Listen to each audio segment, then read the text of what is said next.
የአዲስ አበባ ከተማ አስተዳደር ባህልና ኪነ ጥበብ ቢሮ በየጊዜው ያዘጋጀ በኤንቢሲ ኢትዮጵያ ቴሌቪዥን የሚያቀርበው የሀሳብ መዋጮ ፕሮግራም ላይ ነው ዛሬ የተገኛችሁት። ወደዚህ ፕሮግራም ሁላችሁንም እንኳን ደህና መጣችሁ ለማለት እወዳለሁ። የዛሬ ተረኛው ርዕሰ ጉዳይ የወል ትርክትን ለማስረጽ ኪነ ጥበብ ያላት ሚናን አስመልክቶ ነው የሚሆነው። እንደምታውቁት ኪነ ጥበብ አንድ ማህበረሰብ ለራሱ ለተፈጥሮ እንደገና ከማህበረሰብና ከተቀረው ዓለም ጋር ያለውን አመለካከትና ሐሳቤ የሚቀርጽበትም የሚያንጸባርቅበትም ዘርፍ ነው። ስለዚህ ኪነ ጥበብ ለአንድ ማህበረሰብ የሐሳቤዎቹ መግለጫ፣ የፍልስፍናዎቹ ማረጋገጫና ማስረገጫ ነው። ይህንን ግምት ውስጥ በማስገባት ስለ ኪነ ጥበብ ብዙ ነገር ማለት የምትችሉ ባለሙያዎች ዛሬ እዚህ እንዳላችሁ ይሰማኛል። ኪነ ጥበብ የሰው ጉዳይ ነው። ስለዚህ ማህበረሰብ ባለበት ሁሉ ደግሞ ሀገር ስላለ ሀገርን ከኪነ ጥበብ ጋር ለይቶ ወይም አላቆ መመልከት በፍጹም አይቻልም። ይሄ ጉዳይ አንድ ሀገር በሁለንተናዊ መንገድ መቅረጽ ያለባትን የወል ትርክት ከኪነ ጥበብ አንጻር እንዴት እንደምትመለከተው ለመተርጎም የሚያስገድድ ነው ማለት ነው። ኪነ ጥበብ ስሜታዊ አንድነትን ለመፍጠር ታሪክን በአግባቡ ለመሰነድና ነገን ደግሞ ለመተለም አቅም ያለው በጣም ከፍተኛ ጉልበት ያለው መሳሪያ ነው። ስለዚህ የሀገርን ሁለንተናዊ በጎ ነገር በማንጸባረቅ ረገድ ብሔራዊ ስሜትን በመፍጠር ረገድ አቅሙ በጣም ታላቅ ስለሆነ ከዚህ ሚናው ጋር ተያይዞ በሁሉም አቅጣጫ ገዢ ትርክቶችን ለመገንባት ኪነ ጥበብ ያላትን አቅም ኢትዮጵያ በጣም ልትተረጉምም ልትጠቀምም ይገባል ተብሎ የሚታሰብበት ጊዜ ላይ ነው ያለ ነው።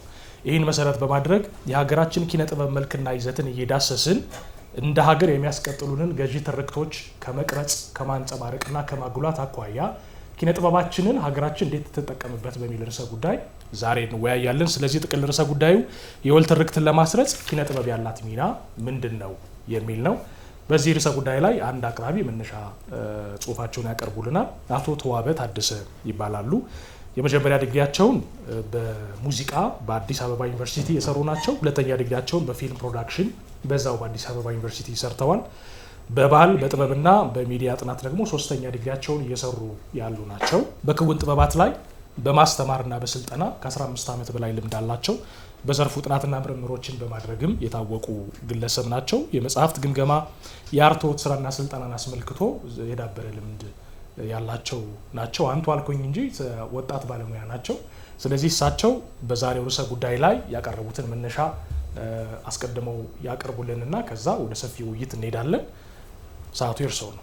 የዛሬው ርዕሳችን የወል ትርክትን ለማስረጽ ኪነ ጥበብ ያላት ሚና የሚል ነው።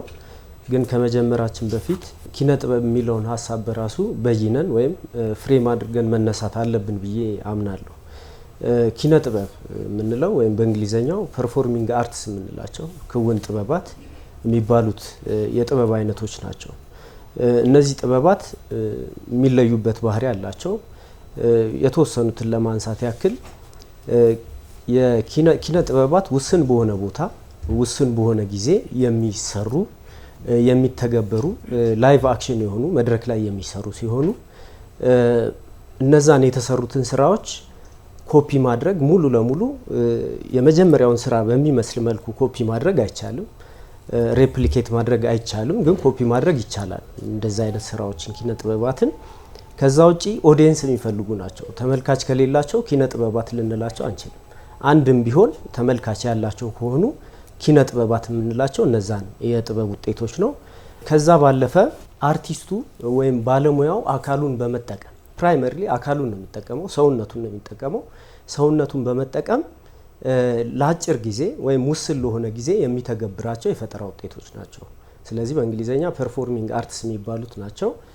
በዋናነት እዚህ ላይ ያሉት ሙዚቃ፣ ተውኔት፣ የዳንስ ጥበብ ወይም ውዝዋዜ፣ ሰርከስ፣ ሌሎችም ለምሳሌ እንደ ኦፔራ፣ ድራማና ሙዚቃ አንድ ላይ ሆኖ የሚተገበርበት ሌሎች ፔፔተሪ የሚባሉ እነዚህ አሻንጉሊት ትወናዎች እና በጣም ሰፊ ናቸው ኪነ ጥበብ ውስጥ ያሉት እና እኛ ሞስትሊ አሁን ከዚህ ከጽሁፉ ጋር ተያይዞ የምናያቸው ሙዚቃን፣ ተውኔትንና ውዝዋዜን ነው የሚሆነው በጽሁፌ ውስጥ ማለት ነው። ከዛ ውጪ ኪነ ጥበባት አንድን ገዢ የሆነ ትርክትን ለማስረጽ አይነተኛ ሚና እንደሚጫወቱ ይታወቃል። የጋራ ስሜትን በመፍጠር ምክንያቱም በጋራ መሆንን ይፈልጋሉ። ተውኔት ስራ፣ የሙዚቃ ስራ ወይ የውዝዋዜ ስራ በተናጠል የምናያቸው ሳይሆኑ ስሜታዊ ትስስርን የሚፈጥሩ ሆነው ሰዎች ወይም አንድ ማህበረሰብ በጋራ የሚያያቸው ናቸው። ስለዚህ ለምሳሌ ብንወስድ ብሔራዊ መዝሙርን ብናይ የአንድ ሀገር ብሔራዊ ህዝብ መዝሙር ሲዘመር ሰዎች በጋራ ሆነው ያከብራሉ። ስለዚህ የጋራ ትስስርን መፍጠር ይችላሉ። ታላላቅ ፌስቲቫሎች ላይ የሚቀርቡ የኪነ ጥበብ ስራዎች ላይ ሰዎች በጋራ ይታደማሉ። ይሄ አንደኛው መለያ ባህሪያቸው ነው።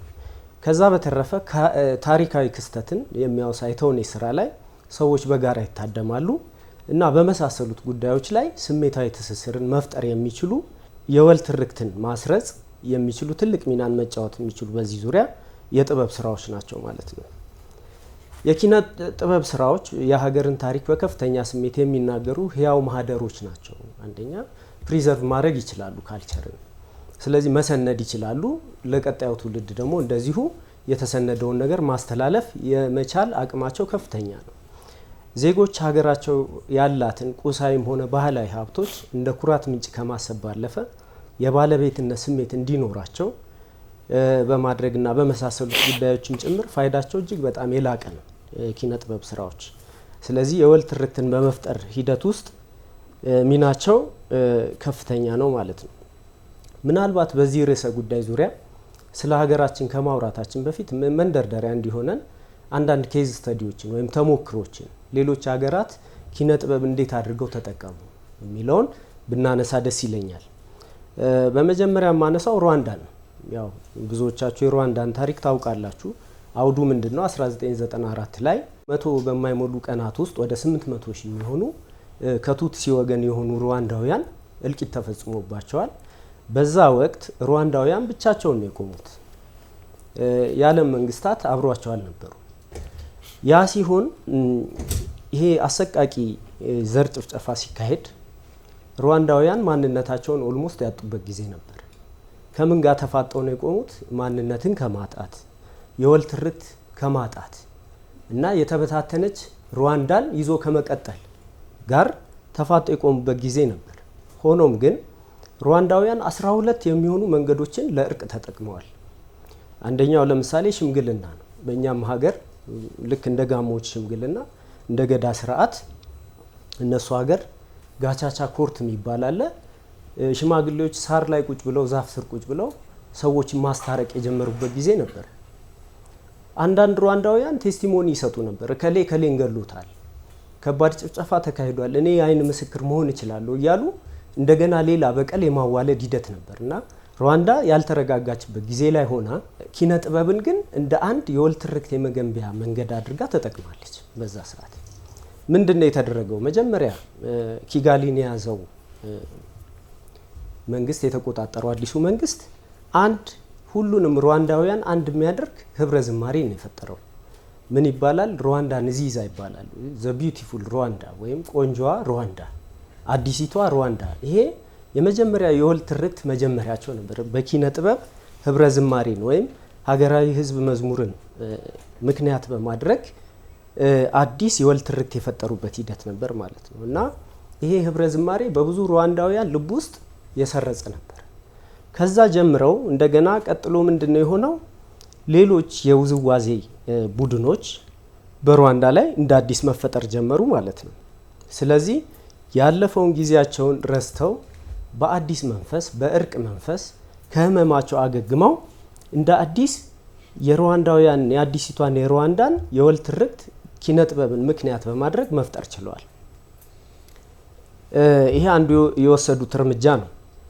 ከዛ ውጪ እንግዲህ ምንድነው የወል ትርክት ጭብጦቻቸው የነበሩት ምንድናቸው ነው? አንደኛው አንድነትና ብሔራዊ እርቅ ያስፈልጋቸው ነበር። ያንን ብሔራዊ እርቅ ቀጣይ መጻኢ ዕድሉን የሚመለከትና ብሔራዊ ንቃተ ህሊና ያለው ማህበረሰብን በመፍጠር ሂደት ውስጥ ኪነ ጥበብን ተጠቅመዋል። ለምሳሌ ለአብነት ብናይ የኢንቶሬ የዳንስ ቡድን የሚባል ነበራቸው። ይሄ የዳንስ ቡድን ከጭፍጨፋው በኋላ የተፈጠረ የዳንስ ቡድን ነው። ራሳቸውን ዘ ቾዝን ዋንስ ብለው ይጠራሉ። የተመረጥነን ብለው የሚያስቡ የውዝዋዜ ቡድኖች ናቸው። የሚያነሷቸው ሀሳቦች፣ ጭብጦች አዲሲቷን ሩዋንዳን በመገንባት ሂደት ውስጥ በሰላም በእርቅ ሂደት ውስጥ ከፍተኛ ሚናን የተጫወተ ነበር ማለት ነው እና በዚህ በውዝዋዜ ቡድን ብዙ መልእክቶች መተላለፍ የቻሉበት ሂደት ነበር የነበረው። ከዛ በተረፈ ትልቁ የጭብጣቸው ምን ነበረ? ከጎሳ ክፍፍል ይልቅ ሁቱና ሁትሲ ከመባባል አንድ ሩዋንዳዊነትን መፍጠር ነው፣ በአንድነት ማዕቀፍ ውስጥ መሆን። ስለዚህ በዚህ ሂደት ውስጥ ደግሞ ይህንን በማህበረሰብ ውስጥ ለማስረጽ ኪነ ጥበብን እንደ አንድ ቁልፍ ጉዳይ አድርገው የወሰዱበትን ሂደት እናያለን። የኪነ ጥበብ ሚና ምን ነበረ ብለን ካነሳን የኢንቶሬ ዳንስ ቡድን የሩዋንዳውያንን የወል ትርክት በመፍጠርና በማስረጽ ሂደት ውስጥ ቁልፍ መሳሪያ ሆኖ በግሩም ሁኔታ ሚናውን መጫወቱ ነው አንደኛው። ይህ የውዝዋዜ ቡድን የብሔራዊ ኩራት ምልክት ተደርጎም ይታይ ነበር። ውጪ ቱሪስቶች ሲመጡ ይህንን የዳንስ ቡድን ተሞክሮቹን ሁሉ በማየት ኤክስፒሪየንስ ሼር በማድረግ እንደ አንድ የብሔራዊ ምልክት ሆኖ እንዲቆጠር የማድረግ ስራ ተሰርቷል። አንዳንድ በዓላት ሲኖሩ፣ ለምሳሌ የውድድር ትርኢቶች ሲኖሩ፣ የመንግስት በዓላት ሲኖሩ፣ እንዲሁም የብሔራዊ በዓላት ሲኖሩ ይህ የዳንስ ቡድን የነጻነት ቀንን የመሳሰሉት ላይ ሀገሪቱን ወክሎ ይጫወታል፣ ፌስቲቫሎችን ያሳያል። በዛ መሀል የወል ትርክት መገንቢያ የሚሆኑ ጭብጦች ይተላለፉ ነበር እና በዚህ ሂደት ውስጥ ሩዋንዳውያን ትልቅ ስራን ሰርተዋል። ሌላው የባህል ዲፕሎማሲ ነው። በዚህ ስራ ውስጥ ባህልን በማስተላለፍ ረገድ ትልቅ ስራን ሰርተዋል እና እንደ አምባሳደር ይወሰዱ ነበር። ይሄ የፌስቲቫሉ ቡድኑ አንድ የሩዋንዳ አምባሳደር ተደርጎ ነው የሚቆጠረው። ግን ትልቁ እዚህ ጋር ማየት የሚገባን ነገር ምንድነው? ሩዋንዳውያን አካታችነትን አረሱም። ምክንያቱም አዲሲቷን ሩዋንዳን በመፍጠር ሂደት ውስጥ ሩዋንዳውያን ማለት ሁቱሶ ብቻ አይደሉም፣ ቱትሲ ብቻ አይደሉም፣ አካታች የሆነ ባህልን መፍጠር ችለዋል። ትልቁ ማዕቀፋቸው አምብሬላ ሆኖ ሲያገለግል የነበረው ሩዋንዳዊነት ነው። በቃ ትልቁ ሲያዩት የነበረው እና ያ አካታችነት በጣም የተስተዋለ ነበር። ሌላው ሁለተኛ ላይ የምናነሳት ኢንዶኔዥያ ነች። ምናልባት ስለ ኢንዶኔዥያ የምታውቁ ከሆነ ወደ 17000 በላይ ደሴቶች ያሏት ሀገር ነች። ጂኦግራፊካሊ በጣም የተበታተኑ ናቸው። ሁልጊዜ እንደዚህ የተበታተነ የሆነ ሀገር ሲኖር የወል ትርክት ለመፍጠር ከባድ ነው የሚያደርገው። ምክንያቱም ፊዚካሊ ተበታትነው ነው ያሉት፣ አንድ ላይ ማሰባሰብ አይቻልም እና ኢንዶኔዥያንስ በ1965 እስከ 66 ባለው የፈረንጆች አቆጣጠር ላይ ከባድ የሆነ የፖለቲካ አለመረጋጋት እና ብጥብጥን አስተናግዷል። ጂኦግራፊካሊ ያላቸው መበታተንም መንግስት ሰብሰብ አድርጎ አንድ የሆነ የወል ትርክትን ለመገንባት ኪነ ጥበብንም ይሁን ሌሎች መንገዶችን ተጠቅሞ ለማስተላለፍ ከባድ የነበረበት ጊዜ ነበር። ይሁንና ግን መንግስት በወሰደው እርምጃ በተወሰኑ ደሴቶች ላይ ሰብሰብ አድርጓቸው በተለያየ መንገድ ገዢ የወል ትርክትን የመገንባት ሂደትን ለማስረጽ ሞክረዋል ማለት ነው። በዛ ሂደት ውስጥ የተወለዱ የኪነ ጥበብ ስራዎች ነበሩ። ለምሳሌ የኢንዶኔዥያውያን የባሌት ዳንስ ትልቁ ቤተ መቅደስ አላቸው። እንደ አምፊ ቲያትር አለ። ቤተ መቅደሱ ፊት ለፊት ቤት ውስጥ አይደለም የሚተገበረው። እዛ ቤተ መቅደስ ላይ የሚተወን ብዙ ሰዎች የሚታደሙበት የዚህ የኪነ ጥበብ ስራ ነበር እና በዛ ስራ ውስጥ የተለያዩ ገዢ የወል ትርክት የሚሆኑ ጭብጦችን በማንሳት ኪነ ጥበብ ሚናዋ እጅግ በጣም የጎላ እንዲሆን ትልቅ ስራን ሰርተዋል። እንግዲህ ኢንዶኔዥያን ከመበታተናቸው በላይ በጎሳ በጣም ብዙ ናቸው። ቋንቋቸው እጅግ በጣም የበዛ ነው። ማኔጅ ለማድረግ በጣም የሚከብድ ሀገር። ይሁንና ግን እነሱ ፋይናሊ ምን አድርገዋል? ኪነ ጥበብን እና ሌሎች መንገዶችን በመጠቀም ይህንን የተበታተነ ሀሳብ ወደ አንድ አምጥተው ሀገርን መስራት ችለዋል። ስለዚህ ምንድን ነው ዋናው? ለምሳሌ የባሌት ዳንሳቸው ያነሳ የነበረ ጭብጦች አሉ። የወል ትርክት ማጠንጠኛ ጭብጦቻቸው አንደኛ የኢንዶኔዥያን ብዝሃነት ማጉላት አንደኛ። ሌላው አንድነትና ውክልናን አጉልቶ በማሳየት አዲሲቷን ኢንዶኔዥያን መፍጠር ላይ ትኩረት ያደረገ ነው የነበረው። ሶስተኛው ምናልባት የምናነሳው ደቡብ አፍሪካ። ደቡብ አፍሪካ ያው ሁላችሁም እንደምታውቋት በከባድ አፓርታይድ አገዛዝ ውስጥ ያለፈች ሀገር ነች። ግን ደቡብ አፍሪካ ውስጥ ኡሙጃ የሚባል የሙዚቃ ቡድን ነበር። ይሄ የሙዚቃ ቡድን ኡሙጃ የሚለው ቃሉ በራሱ የስዋሂሊ ቃል ነው። አንድነትን ነው ሪፕሬዘንት የሚያደርገው ወይም ዘ ስፒሪት ኦፍ ቱጌዘርነስ ይሉታል። ምንድነው ያደረጉት?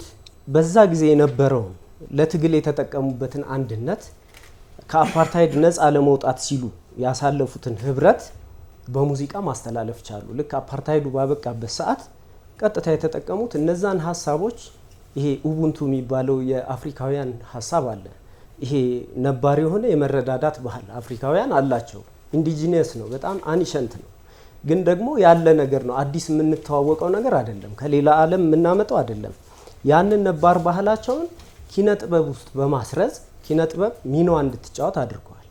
እነዚህ ኡሙጅ የሚባለው የሙዚቃ ቡድን የተለያዩ ጭብጦችን በማንሳት የወል ትርክት ጭብጦችን በማንሳት ኪነ ጥበብ ተገቢ የሆነ ቦታዋ እንድታገኝ ማግኘትን ብቻ ሳይሆን በአግባቡ ብንጠቀማት ሀገርን የመስራት ትልቅ ሚና እንዳላት ማሳየት ችሏል ማለት ነው። ስለዚህ በኪነ ጥበብ አማካይነት የተላለፉ የወል ትርክት ጭብጦች ለምሳሌ በደቡብ አፍሪካ ከአፓርታይድ ጋር በተደረገው ትግል የተወለደውን የአንድነትና የትብብር መንፈስ ብሎም ደማቅና የማይበገር ሀገራዊ ተጋድሎን ለማስተጋባት ጥቅም ላይ አውለቷል።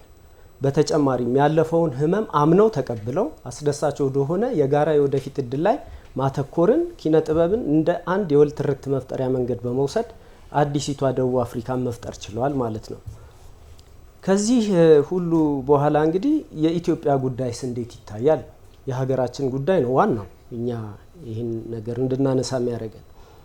በኢትዮጵያ ኪነ ጥበብ ሁልጊዜም ገዢ የወል ትርክቶችን ለመገንባትና ለማስተዋወቅ አይነተኛ ሚናን ከሚጫወቱ መሳሪያዎች መካከል አንዷ ሆና ቆይታለች። ይህ በሚከተሉት መንገዶች ምናልባት ሊታይ ይችላል። አንደኛው ጭብጦቹ ምን ነበሩ ነው። የነጻነትና የውጭ ወራሪ ጠላትን የመከላከል ትርክት። እዚህ ላይ ኪነ ጥበብ ሮሏን በሚገባ ተጫውታለች። ግን ይህን ስንል ኪነ ጥበብ እንደገና ደግሞ ዲቪዚቭ የሆነ ኢፌክት የላትም ማለት አይደለም። የከፋፋይ ሚናም ትጫወታለች በአንጻሩ ማለት ነው። ልክ የወል ትርክትን እንደምንገነባባት ሁሉ አንዳንድ ጊዜ ደግሞ ከፋፋይ ሆና ትመጣለች፣ በትክክል ማኔጅ ካልተደረገች ማለት ነው። ኢትዮጵያ በአፍሪካ የነጻነት ተምሳሌት መሆን የቻለች ሀገር ናት የሚለውን ገዢ ትርክት በኪነ ጥበባዊ የፈጠራ ስራዎች ውስጥ በከፍተኛ ሁኔታ ተገልጿል። ከዚህ በፊት ለምሳሌ የአድዋ ድል ታሪክ በተደጋጋሚ በኪነ ጥበብ ስራዎች መዘከሩ የኩራትና የብሔራዊ አንድነት ስሜትን ለማሳደግ አገልግሏል። ሁለተኛ የብሔራዊ አንድነትና የባህል ብዝሃነት ትርክትን በኪነ ጥበብ አስተላልፈናል። መንግስት፣ ህዝብ አንድ ላይ ሆነው የብሔር ብሔረሰቦች ቀን ሲከበር ሊሆን ይችላል። ኢትዮጵያ ከ80 በላይ ብሔር ብሔረሰቦች ያሏት ሀገር ነች የሚለውን ሀሳብ በማህበረሰቡ ውስጥ ማስረጽ የቻልነው ከብዙ መንገዶች አንዱ በኪነ ጥበብ ነው። ይሄ ከዚህ በፊት ያየነው ነገር ነው። ለምሳሌ በሙዚቃ፣ በውዝዋዜ፣ በተውኔት በመሳሰሉት የብዝሃ ባህል ባለቤቶች መሆናችንን በትርክት መልክ በኪነ ጥበብ አስርጸናል። እዚህ ጋር ምሳሌ ለመውሰድ በተለያዩ በዓላት ላይ የሚከናወኑ የባህል ጨዋታዎች በሃይማኖታዊ በዓላት ሊሆኑ ይችላሉ። ህዝባዊ በዓላት ላይ ሰዎች ይጫወታሉ፣ ባህላቸውን ያሳያሉ። ያ በራሱ ማህበረሰቡን አንድ የኪነ ጥበብ ሮሏ ምንድነው? ማህበረሰቡን በጋራ ማሰባሰብ ነው ብለን የስሜት ትስስር መፍጠር ነው ብለናል። እና እንደዚህ አይነት ሁነቶች ላይ እነዛ ሳናውቀው ኢንዳይሬክትሊ ትርክቶቹ ይፈጠራሉ። ሌላው ማህበራዊ ለውጥና የወደፊት ተስፋ ትርክት ነው። ኢትዮጵያ በለውጥ ላይ ነው ያለችው ብለን ስንል ያንን ለውጥ በተለያየ ቲያትር ቤቶች፣ በሙዚቃ ፌስቲቫሎች እነዚህ ለውጦች አሉ የሚሉ ተውኔቶች ወይም የሙዚቃ ሀሳቦች ይንጸባረቃሉ።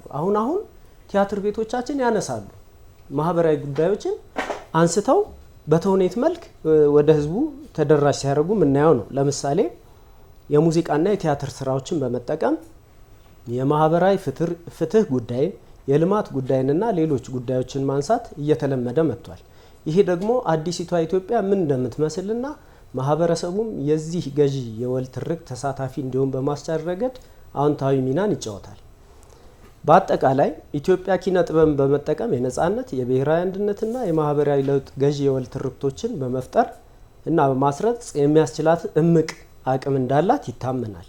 ይህን ለማድረግ ግን የሚከተለውን ሀሳብ ተረድቶ ተግባራዊ ማድረግ ያስፈልጋል። እነዚህ እንደ ምክር ሀሳብ ናቸው። ለምሳሌ የኪነ ጥበብ ስራዎችን እንደ ብሔራዊ ምልክት አድርጎ መረዳት ያስፈልጋል። አሉ ለምሳሌ እኛ እንደ ብሔራዊ ምልክት አድርገን የምንቆጥራቸው የእጅጋየሁ ሽባባው ዜማዎች አሉ። ለአባይ የሰራችው ዜማ የማያረጅ ውበት፣ የማያልቅ ቁንጅና፣ የማይደርቅ የማይነጥፍ ለዘመን የጸና ሰዎች እንደ ብሔራዊ ምልክት አድርገው ይሰሙታል። ከዛ አልፎ የክቡር አርቲስት መሐሙድ አህመድ ሰላም የሚለው ስራ ብሔራዊ ምልክት ነው። ምክንያቱም ሰላም ነው ጭብጡ። ሰላምን የማይፈልግ አካል አለ ተብሎ አይታሰብም።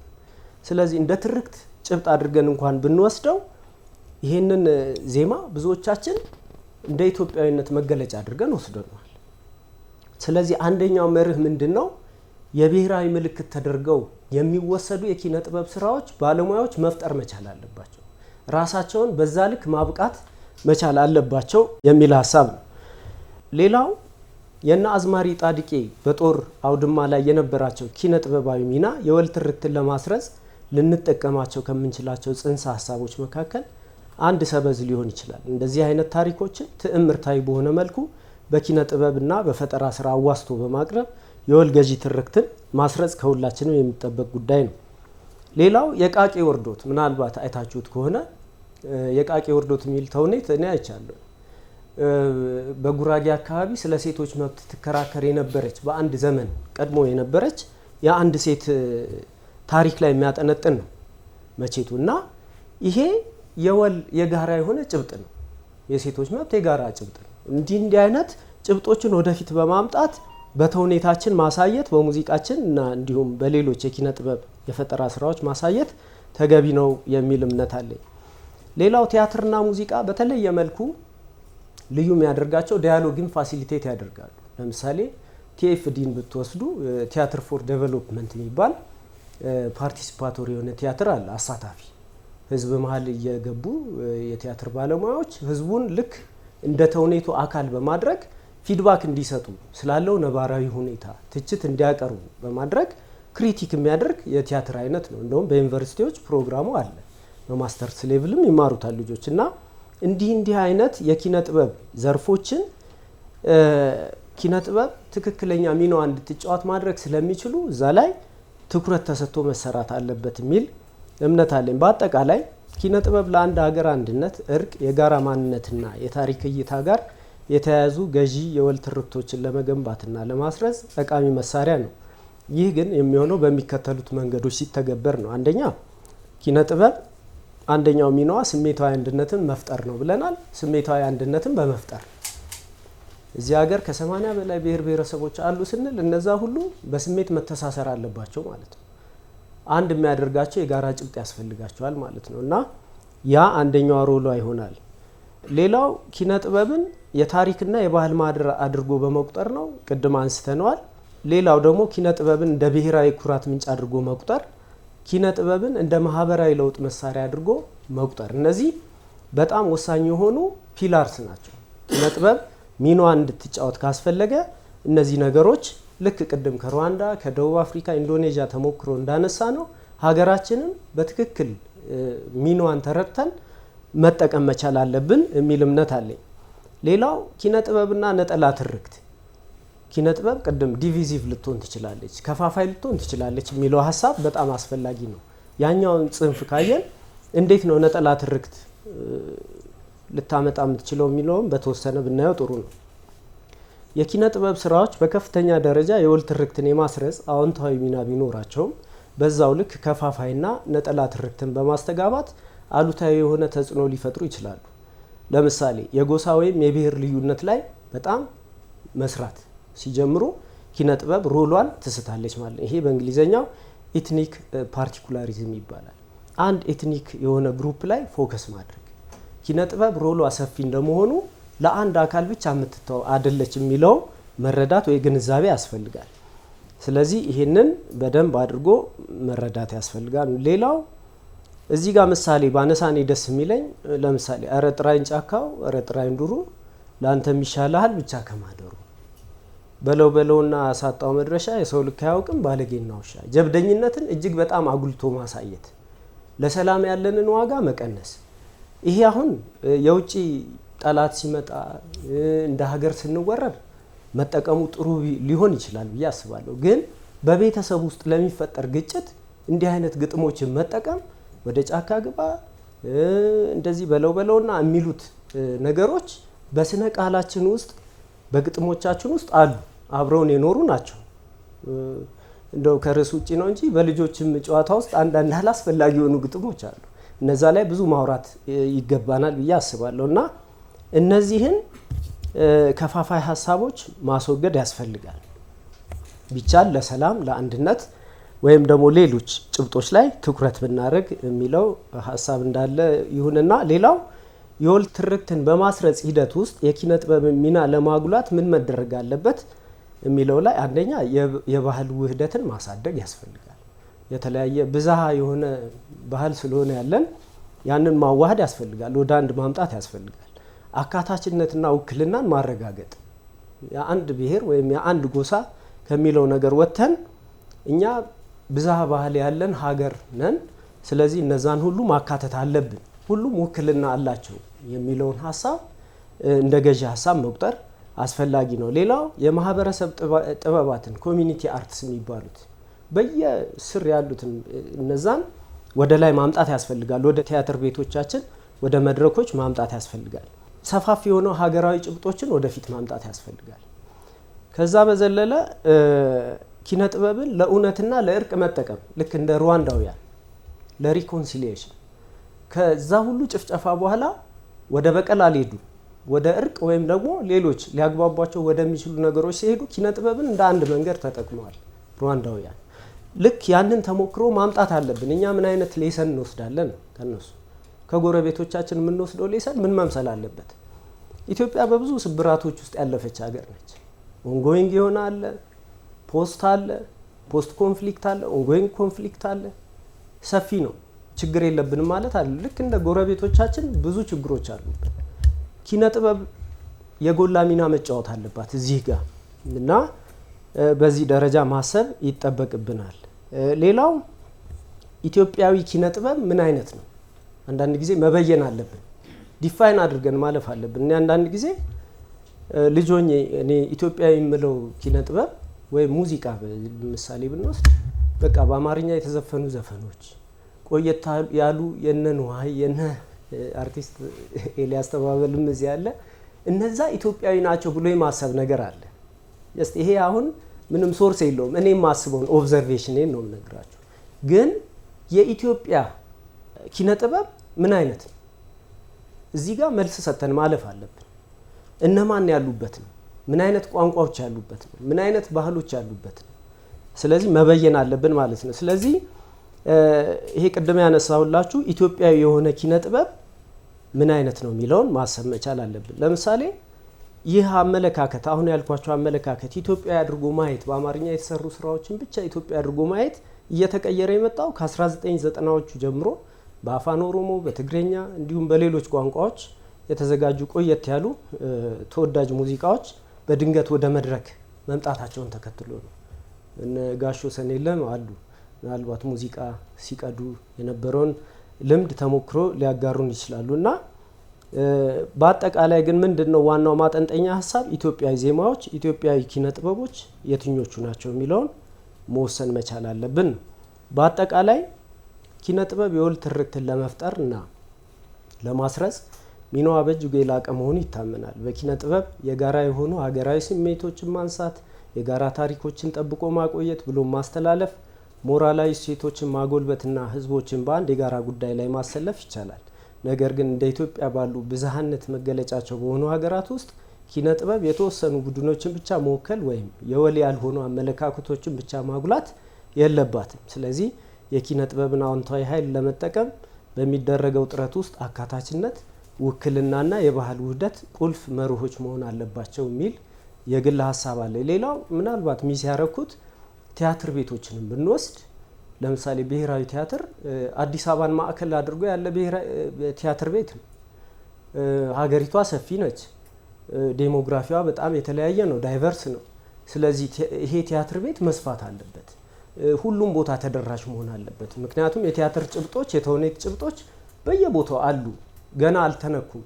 እነዛን ለማምጣት ከፈለግን መቼም እዛ ጫፍ ወይ ሀመር ወይ ጋዘር ያለው ሰው አዲስ አበባ ብሔራዊ ቲያትር መጥቶ አይደለም የተውኔት ጭብጥ የሆነ ነገር ለሙያተኞች ሊሰጥ የሚችለው።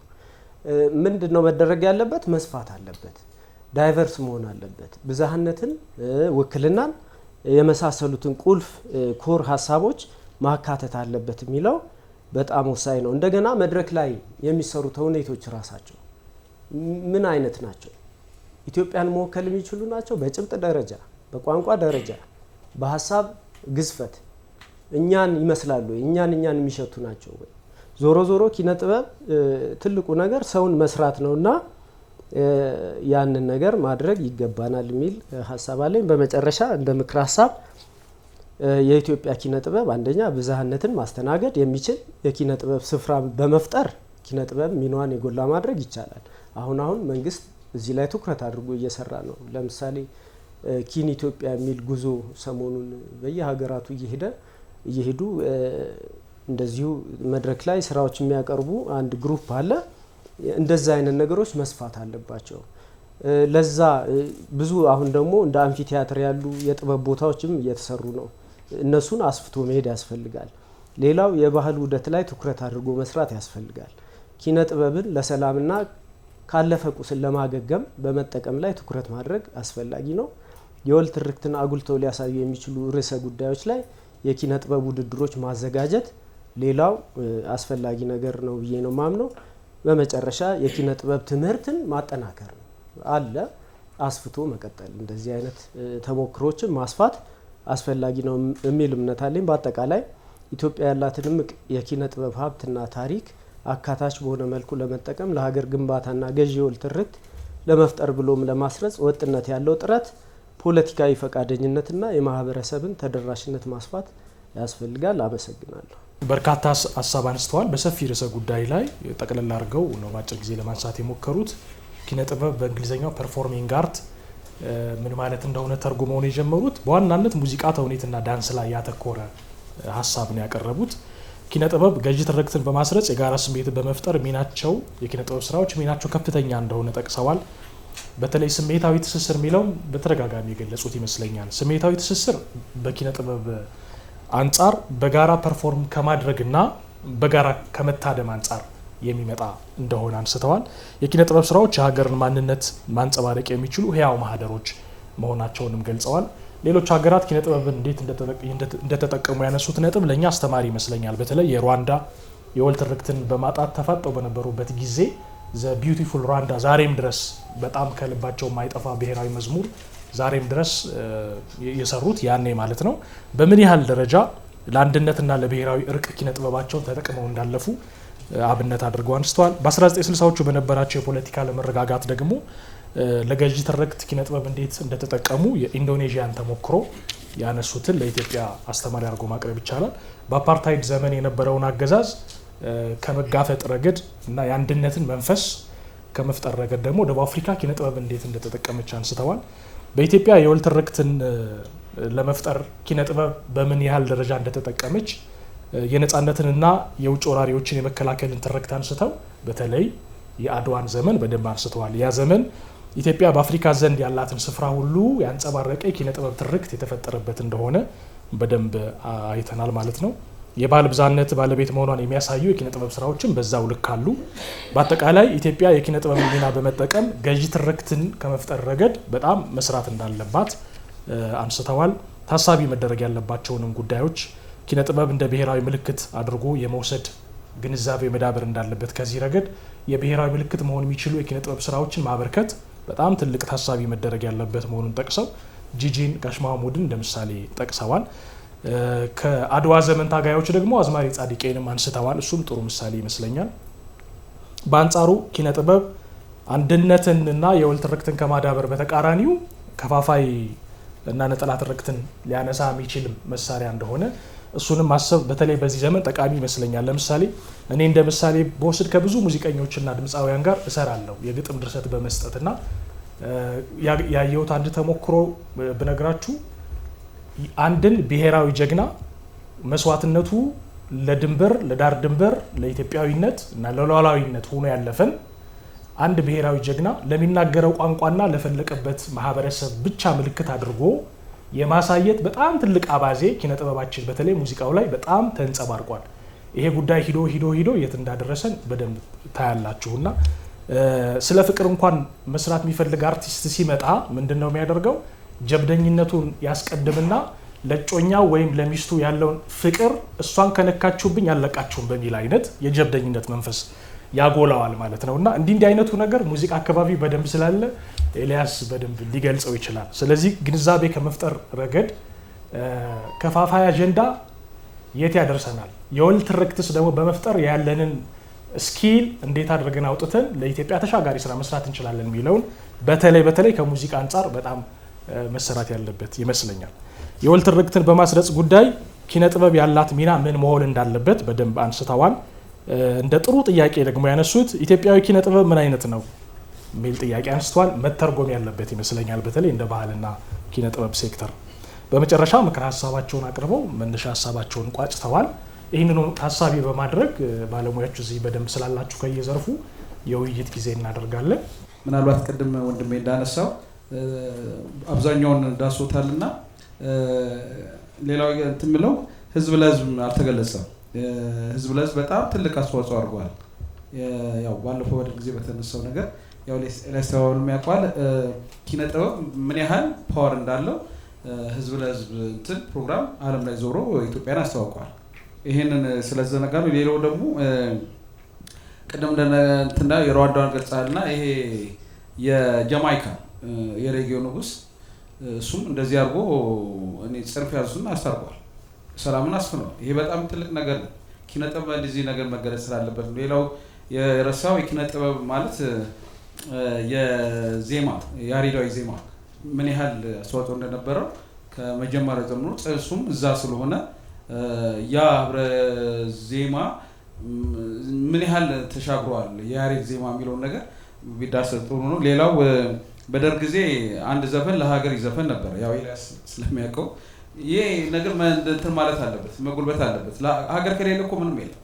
ጎበዝ እኔ በአራተኛው መጽሐፌ አስመርቄ ነበር በቅርብና ኪነ ጥበብ እንዲስፋፋ እንዲበለጽግ እንዲያድግ ከፍም እንዲል ብዬ ነበር እንትን ያልኩት። የሚዲያ ድርሻ እዛ ጋር ምን ነበረ? እኔ ሚዲያዎች እንዳለ ጠቅላላ ጠርቼ ነበር፣ ግን ምንም የመጣ ነገር የለም። የተወሰኑ ሰዎች እዚህ ተካፍሏል። ያው ጓደኛዬ ብርሃኑ ስሙ ደራሲ ነው መጥቶ ነበር እና ብዙ ሰዎች ተገኝተዋል እዛ ላይ። ግን ሚዲያው ምንድነው የሚለው ነገር ነው። ምናልባት በኋላ እሱ ላይ እንነጋገራለን። ሌላው ኪነ ጥበብ ሲገለጽ ትወና አለ፣ ድርሰት አለ፣ ስነ ግጥም አለ፣ ሙዚቃ አለ፣ ውዝዋዜ አለ፣ ሰርከስ አለ፣ መነባነብ አለ፣ ሽለላ አለ፣ ፉከራ አለ፣ ዜማ አለ፣ ሌሎች ነገሮች አሉ። ይሄንን በምን ይፈረጃሉ የሚለውን ነገር ምንድነው ይሄ በጣም ተደራሽ ሆናልና ስነ ግጥም ምን ያህል አለው፣ ትወናው ምን ያህል አለው የሚለውን ነገር ይሄንን ብናየው ደስ ይለኛል። ቀደም ብሪክስ ሀገር ብለሃል፣ እሱ መስፋፋት አለበት። ምናልባት ብሪክስ ሀገር የሚሄዱት ሌሎች ዓለም ላይ ተደራሽ እንዲሆን ነው። ሌላው ልምድና ተመክሮን መለዋወጥ አለበት ከሌሎች ዓለም ጋር። ቀደም እንደነገርከው ሩዋንዳ እንዳለው ነው እኛ ጋር መጥቶ ምንድነው መደረግ ያለበት? ምናልባት ዓለም አቀፍ የሆኑ ነገሮችን ለመስራት ከተለያዩ ሀገራት ጋር የመግባቢያ ስምምነት መፈራረም አለበት። ይሄንን የኛ ኪነ ጥበብ ወደ ዓለም ለማሻገር የተለያዩ ኤክስፖዎች ይደረጋሉ። ኤክስፖዎች ላይ ሲደረጉ ምናልባት እኛ ጋር ላይ መጣ ይችላል። ምናልባት ንግድና ኢንዱስትሪ ቀጥሯዊ ትስስር አሉ፣ ንግድ ሚኒስቴር አለ፣ ትላልቅ ኤክስፖዎች ይደረጋሉ። እዛ ላይ እኛ አስተዋጽኦ ምንድነው? የመግባቢያ ስምምነት ካልተፈራረምን አፍሪካ ሀገሮች ላይ የተለያዩ ትዕይንቶች ይደረጋሉና ሀገራችንን ለማስተዋወቅ ትልቅ አስተዋጽኦ ስላለው ይሄ ቢታሰብ መልካም ነው የሚለው። ሌላው የኪነ ጥበብ ማህበራቶች አሉ። ደራሲያን ማህበር አለ፣ ተዋናዮች ማህበር አለ፣ የሙዚቀኞች ማህበር አለ። እነሱስ ያላቸው አስተዋጽኦ ምንድነው? በሀገራችን ጉዳይ ላይ ምናልባት ይሄ መግባቢያ ስምምነት ያስፈልጋል ለመስራት፣ አብሮ ለመስራት ጠርተን መዋየት አለብን። ስለ ሀገራችን መዘመር አለብን። ስለ ሰላም መስበክ አለብን። ይሄ ትልቅ አስተዋጽኦ ስላለው ነው ስለምረዳው ነው። እና ምናልባት ዛሬም ስንመጣ እንደዚህ ነው። ምናልባት የደራሲያን ማህበር አለ፣ የሙዚቀኞች ማህበሮች አሉ እና ይሄ መጎልበት አለበት። ሌላው አማተር ኪነ ጥበብ ቀደም እንደገለጽከው እስከ ወረዳ ድረስ አለ። እኔ አንድ ጊዜ አስታውሳለሁ የቤተ መንግስት ሲመረቅ አማተር ተዋናዮች ናቸው። ወደ 6 የአፍሪካ ሀገሮች ሲመጡ አማተር ተዋናዮች ናቸው አጀበው ቤተ መንግስት ድረስ ይዟቸው፣ እኔም ስለነበርኩበት ማለት ነው። እንደዚህ ነገሮች ማለት አለባቸው። ሌላው የህትመት ውድነቱ ነው። እኔ ድርሰት ስንጽፍ አሁን በጣም ህትመት በጣም ከባድ ሆኗል እና ይሄን እንዴት እናድርገው? እኔ አሁን በቅርብ ጊዜ ያጋጠመኝ ተግባራት እሱ ነው። በጣም የሚገርምና የሚችለውን ሁሉ አድርጌያለሁ። ግን ይሄ ህትመት ውድነቱ እንዴት ይቀላል ነው። ሌላው አንድ ክሊፕ ለመስራት ዛሬ እንዴት ነው የሚሰራው ነው የሚለው። ክሊፑ ሲሰራ ባህልን ወግን ጠብቆ ነው የሚለውን ነገር ይሄም አጥኖ ጥራት ያስፈልገዋል እና አንዳንድ ጊዜ ክሊፑ ላይ በጣም ብዙ ነገሮች እያየ ስለሆነ ነው። ሌላው ህብረ ብሔራዊነት ለመግለጽ የግዴታ እኛ የምንችለው ጠጠር መወርወር አለብን። ከመንግስት አንጠብቅም እና የምንችለው ነገር አይዲያዎች አሉ። የተለያዩ መክሊት ያለን ያን ነገር ለመሳተፍ ከኛ ምን ይጠበቃል የሚለው ነገር እንትን ብትልን እኛም አሳይመንት ወስደን መሄድ አለብን። ይሄ ፕሬስ ኮንፈረንሱ እንትን ማለት አለበት ተሻግሮ የሆነ ነገር መስራት አለበት እና የመጣኑም ለዚህ ስለሆነ ነውና ይሄንን ነገር ከግንዛቤ በማስገባት የተሻለ ነገር እንሰራለን ብዬ ያምናለሁ። አመሰግናለሁ። ታንኪ ርዕሱ እጅግ በጣም ሂውጅ ነው። ትልቅ ርዕስ ነው የተሰጠው። በሀገር አቀፍ ደረጃም ሊወያይበት የሚገባው ነው። ህብረተሰቡ በዚች ስቱዲዮ ብቻ ሊሆን አይችልም የሚልም እንትን አለኝ። በመጀመሪያ ደረጃ ትልቅ ርዕስ በመሆኑ ነው ይሄንን ያነሳሁት። ከዛ በተረፈ እኔ አንድ ትንሽ ቅር ያለ ነገር ወይም ደግሞ ሊስተካከል የሚገባውን ነገር መናገር ፈልግና ከዛ ወደ ሀሳቦቼ ይገባል። የወል ትርክትን ለማጽረስ ኪነ ጥበብ ያላት ሚና ይላል ርዕሱ። የወል የሚለው ቃል ወል የሚለውን ህብረተሰቡ ብዙ አያውቀው። የወል ከማለት የአንድነት ትርክት ቢሆን ጥሩ ይመስለኛል። ምክንያቱም በተለይ ይሄ ተራው ህብረተሰብ በታች ያለው ይሄንን ሚዲያ ይሄንን ፕሮግራም ሲከታተል ወል የሚለው ምንድን ነው፣ ምን ለማለት ተፈልጎ ነው የሚለው ነገር ወል የሚለው ትርክት እንኳን ታሪክ ከሚለው የመጣ ነው። ትርክት ግዕዛዊ ቃል ነው። ቢሆንም ትርክትን እንቀበለዋለን። ወል የሚለውን ግን በአንድነት ብንለውጠው የሚል የራሴ ግል አስተሳሰብ አለኝ፣ የግል አመለካከት አለኝ። ያ ቢኖር መልካም ይመስለኛል። እንግዲህ ወደ ዋና ሀሳቤ ስገባ የወል ትርክትን ከፍ ለማድረግ በመጀመሪያ ደረጃ እኔ የማስበው ህብረተሰቡን ማነጽ ይገባል። የወል ትርክት ያለው የወል ትርክትን ከፍ ለማድረግ የሚችለው ህብረተሰቡ ነው። የወል ትርክት ያለው ህብረተሰቡ ውስጥ ነው። የወል ትርክት የሚገኘው በማህበረሰቡ ውስጥ ነው። የወል ትርክት የሚገኘው በህዝቡ ውስጥ ነው። ህዝቡ ራሱ ጠቢብ ነው። ይሄንን ገንዘብ ያስፈልጋል። ሌላው ኪነጥበባዊ ግንባታዎች ታንጸዋል። ኪነጥበባዊ ህንፃዎች፣ ኪነጥበባዊ ጋለሪዎች፣ ኪነጥበባዊ የውዝዋዜ የፊልም ያየናቸው ነው፣ ያስመረቅናቸው ነው፣ እየመረቅን ነው፣ እየረገጥናቸው ነው። ጥሩ ነው። ግን ማህበረሰቡ ሊገነባ ይገባል። ማህበረሰቡ በኪነጥበባዊ በወል ትርክት ነፃ ውስጥ ሊገባ ይገባል። ያ መሬት መውረድ ያለበት ይመስለኛል። ይሄ በእርሶ ሀሳብ ምን ይመስላል ለማለትም ነው። ይሄንንም ትንሽ ቢያብራሩልኝ መልካም ይመስለኛል። ወይም ደግሞ ይሄንን ትንሽ ሀሳብ ቢሰጡልኝ በዚህ ሀሳቤ ላይ ማለት ነው። የወል ትርክትን ከፍ ለማድረግ ትምህርት ቤቶችን፣ ካሪኩለምን፣ መጽሐፍትን ማስተካከል ይገባል። በተለይ እኔ መምህር ነኝ። መምህር ሆኜ የ7ና የ8ኛ ክፍል የፒቪኤ የሚባል ትምህርት አስተምራለሁ። ፒቪኤ ማለት እርስዎ እንደገለጹት ፐርፎርሚንግ ኤንድ ቪዥዋል አርትስ የሚለው ቲያትሪካል አርትን ሚውዚካል አርትን ጨምሮ ቪዥዋል አርትን ይጨምራል መጽሐፉ። በጣም የሚያሳዝነው ነገር በአንድ መጽሐፍ ላይ ነው የጠቀለላቸው። እነዚህ ቲያትሪካል አርት ራሱን የቻለ ሂውጅ የሆነ ትልቅ ቮሊዩም ነው። ሌላ ትልቅ መጽሐፍ ያስፈልገዋል። ሚውዚካል አርትም እንደዚሁ፣ ቪዥዋል አርትም እንደዚሁ። ግን መንግስት ያደረገው እና የፈጸመው ግን ምንድን ነው? በአንድ መጽሐፍ ላይ እንዲጠቀለሉ በካሪኩለም አስገብቷቸዋል። ይሄ ተማሪዎችን እጅግ በጣም ጎድቷቸዋል። እንደገና ቁንጽል የሆኑ ሀሳቦች ናቸው እዛ ውስጥ ያሉት በጣም በተጨናነቀ ሁኔታ። ስለዚህ ትምህርት ቤቶች ውስጥ የወል ትርክትን ለማጽረጽ ወጣቱን ከፍ ለማድረግ የትምህርት ካሪኩለም የትምህርት መጽሐፍቶችን ማስተካከል ይገባል። በጣም ከፍተኛ የሆነ መደናገር አለ እዛ ውስጥ። ለኪነ ጥበብ ትምህርት መንግስት ሌላው ተጨማሪ ትኩረት ማድረግ አለበት። አዲስ አበባ ዩኒቨርሲቲ አርት ስኩል ስነ ጥበባትና አለ ስኩል ኦፍ ፋይን አርትስ ብቻውን አንድ ተቋም ነው። ከታች የሚመጡትን ተማሪዎች ግን ለማስተማር የሚችለው ያቺ ተቋም ነች፣ ያቺ እንትን ነች። ትልቅ ሌሎች ዩኒቨርሲቲዎች ሌሎች እንትኖች በየክልሉ ሊቋቋሙ ይገባል። አንድ ትግራይ ነበር የለም። የወል ትርክትን ቲያትሪካል አርት፣ ሚውዚካል አርት እነዚህን እንጨምር ይካል ይህንን ነው ማድረግ ያለብን እና ከአንደኛ እስከ 8ኛ ክፍል ያለው የፒቪኤ መጽሐፍት ለወል ትርክት በቂ የሆነ ዝግጅት ያደረገ አይደለም። ይሄ በእርሶ ሀሳብ ውስጥ እንዴት ነው የሚመላለሰው? ይህንን ግልጽ ቢያደርጉልኝ መልካም ይመስለኛል። እንግዲህ በወል ትርክት አገራችን ብዙ እንቅስቃሴዎች አድርጋለች። ቅድም ተጠቅሰዋል። ህዝብ ለህዝብ ለምሳሌ በኮሪያ ዘማቾች ጊዜ እነ ካሳ ተሰማ እና አሰፋ አባተ በሙዚቃቸው ሰራዊቱን እንዴት አድርገው እንደሸኙት ማስታወስ እንችላለን። ካሳ ተሰማ ልማለ ባቡሩ ወጣት ይዞ እያለ ያዜመውን የክራር ሙዚቃ ሰራዊቱን ከፍ የሚያደርግበት፣ ሰራዊቱን የሚያንጽበት፣ የሚያነሳሳበት፣ ለድል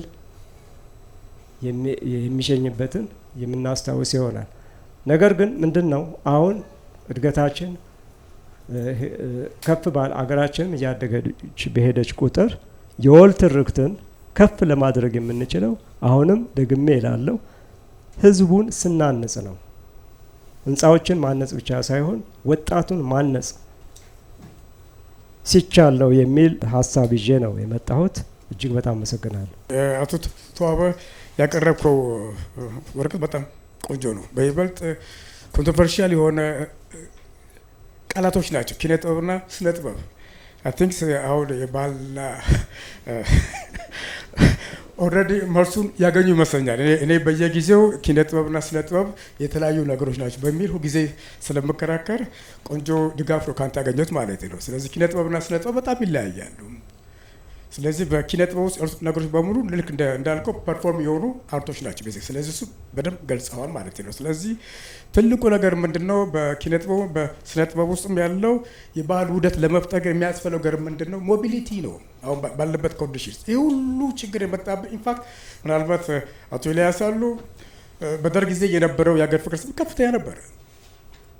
ያ ነገር መጣው። ይሄ አላስፈላጊ የሆነ ፎርሙላ አፕላይ አድርገን በሀገራችን ላይ የወያኔ ፎርሙላ ነው ሀገራችን ወደ ብዙ ገባች። ስለዚህ ከነዚህ ነገሮች ለመውጣት ሶሉሽን ሆኖ የሚያገለግለን ትልቅ ፓወር አሉ እንደተባለው ምንድነው? ምክንያቱ ሞቢሊቲ ነው።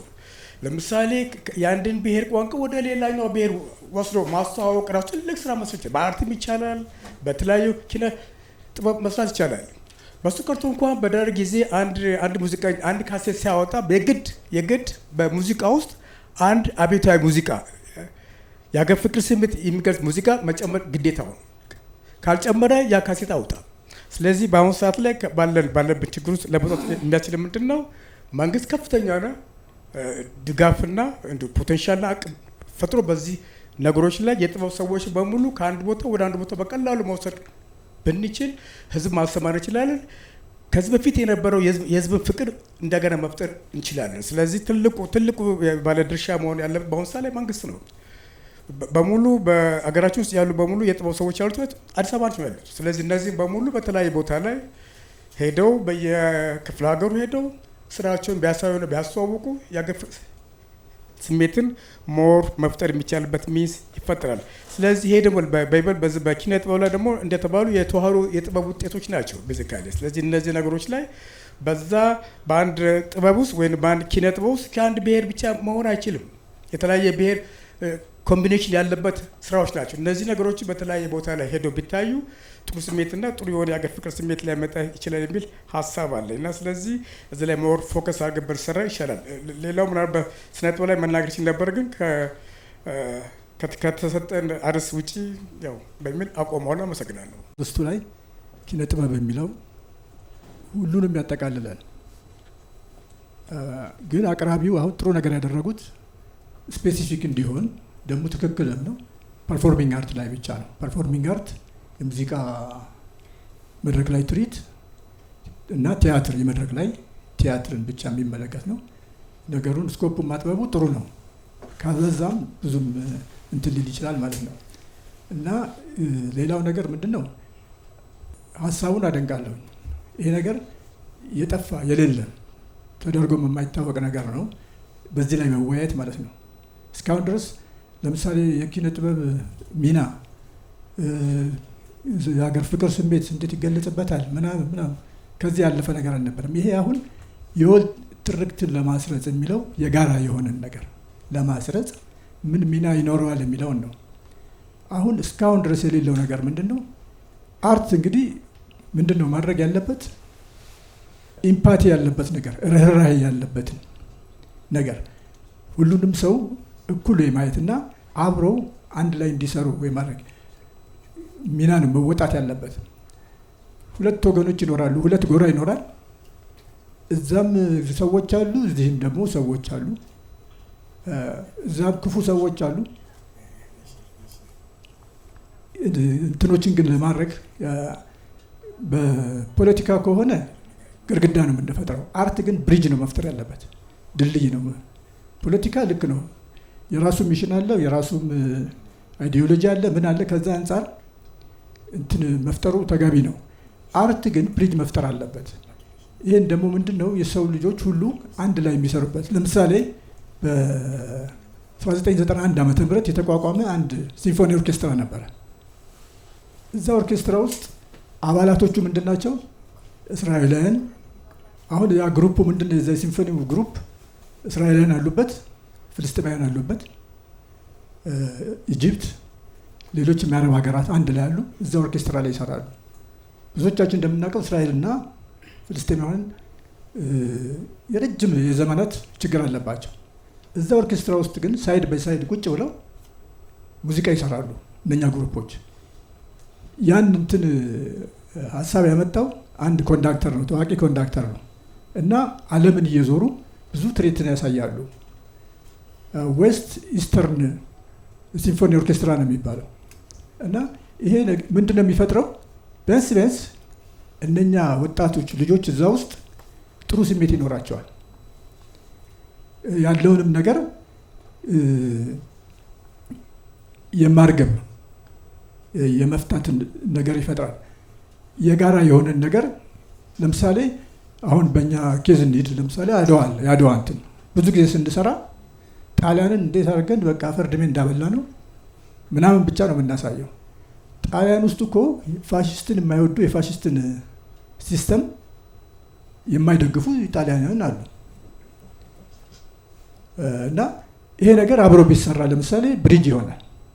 ግድግዳ ከመሆን ይልቅ ይሄን ነገር የማይደግፍ ጣሊያን አብሮ ከኛ ጋራ ጣሊያን እንትን ላይ ቢሰራ ያንን ነገር የሚቃወም ያንን ሀሳብ ያንን ለምሳሌ ቅኝ ግዛትን የነበረውን እንትን የሚቃወም እንትን ተሰርቶ ከአድዋ ድል ጋር ተያይዞ ቢሰራ ብሪጅ ይሆናል ማለት ነው። አለበለዚያ ግን ግድግዳ ፈጥረን ነው እንትን የምንለው። እኛ አበሾች በቃ ቆራጦቹ ምናምን ልክ አስገባ ነው ምናምን እንላለን። ከዛ አያልፍም ነገሩን ግን ያኛው ዋናው ታርጌቱ መሆን ያለበት ያ ፋሺዝም ትክክል አለመሆኑን፣ ሲስተሙ ልክ አለመሆኑን፣ ያንን ደግሞ በአሳታፊነት አሁንቱ ላይ እኔ አሁን ደስ ያለኝ እዛ ወረቀቱ ላይ የቀረበው አሳታፊ መሆን አለበት። እንደገና ሁሉም የጋራ አድርጎ መሳተፍ አለበት ምናምን የሚለው ነው። የአባይን ጉዳይ በተመለከተ አለ እና ትክክለኛውን ነገር በማሳየት ለምሳሌ በእውነት ይጎዳሉ፣ ግብፃውያንን ይጎዳቸዋል በሚባለው ደረጃ የሚታይ እና ሊያጠፋቸው የሚችል ጉዳት የለውም። ያንን ደግሞ የሚያምኑበትም ይኖራሉ። ያንን ለምሳሌ አብሮ ቢሰራ ብሪጅ ተሰራ ማለት ነው። አለበለዛ እነሱም ከዛ የዘመናት ውሃችንን ምናምን እኛ ደግሞ በተፈጥሮ ያገኘነውን የራሳችንን ብቻ ምናምን ስንል እንደትን እንዳልን እንኖራለን ማለት ነው። ግን አብሮ ቢሰራ ግን እና የወል ትርክት የሚለው በእንደዚህ አይነት መልክ ቢሰራ ጥሩ ይሆናል። በሀገራችን ውስጥም የብሔር ብሔረሰብ እንትን አሁን ትሪ ስናቀርብ ምንድነው እየተናጠል ነው የምናቀርበው። አማርኛውን ለብቻ፣ ትግርኛውን ለብቻ ራሱን ችሉ፣ ወላይታውን ለብቻ፣ ጉራጌኛውን ለብቻ። ለምን አንድ ቶፒክ ላይ ሁሉም ነገር አብሮ ለአንድ ዓላማ ማለት ነው አንድ መንፈስ ተንተርሶ የተለያየ ግጥም የተለያየ እንትን ከሚሆን አንድ ክር ሆኖ እንደዛ ቢሰራ ምን ይፈጥራል? የጋራ የሆነ ነገር በቃ ያም የኔ ነው ይላል፣ ይሄኛውም የኔ ነው እንጂ የነሱ እንትን የነዛ የኛ ምናምን የሚለው ነገር አይኖርም። እና ይህንን ነገር ምናልባት ምልክት ይሰጣል ብዬ አስባለሁ ይሄ አርዕስት እና ይሄ ውይይት። በተረፈ እግረ መንገዴን ደግሞ እንትን ተፈልገው በባህልና ቱሪዝም ቢሮ በየእንትኑ የሚደረጉ 1 2 3 እንትን ተሳትፍ ያለኝ እና ዋናው ነገር ምንድነው ምን ያክል ተግባር ላይ ይውላል ነው እንጂ መደረግ ያለበት ነገር ነው። ብዙ ጊዜ የማይታሰብ ነገር ነው እና አብሮም ደግሞ ተያይዞ ስለ ቀጣይነቱ በዚህ መነሻነት ምን ይሰራ ምናምን የሚለውን ነገር ቢታሰብበት ጥሩ ይሆናል። አመሰግናለሁ።